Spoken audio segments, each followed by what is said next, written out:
Okay, so we've spoken about increasing output and reducing input. It's time to talk about why we create a calorie deficit and how to do it optimally, okay? Right, so as we've discussed, 80% of your results are simply from getting your protein intake right and also get your net calories right. So this is the thing that they don't tell you. 10 to 20% is key. So that's going to equate to approximately half a kilogram of body weight per week. So reduce your intake beyond 20% and you will lower your metabolic rate, which is a metabolic adaptation, which will break down your existing muscle and induce hunger and low energy levels. So for that reason, I usually start people on 10%, get them onto just tracking their calories within a window of error, and then 15 approximately, maybe 20 if necessary. Protein is going to be 10 to 35%. I usually program it at about 20% of net calories. So that's 1.8 to 2.7 kilograms of body weight. That's 1.8 is a sizable amount of protein. I think 1.6 to 1.8 is reasonable and will probably be around 20%.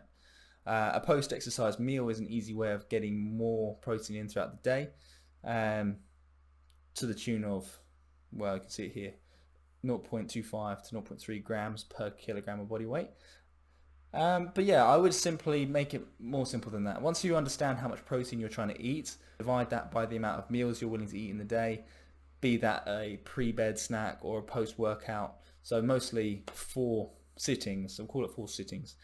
And so you try and get it into every meal, and for the reason of creating that anabolic signaling process as many times as you can throughout the day. If you go a long time without eating protein, your body will go into a catabolic state, which is counterproductive to what you're trying to achieve. Protein is also very satiating and high in terms of thermal effect, which means that you're going to digest and spend about 30% of the calories consuming the protein. One study suggested that starters who upped their protein by 15% ate up to 441 less calories per day, and that's sizable when you consider that over the course of a week.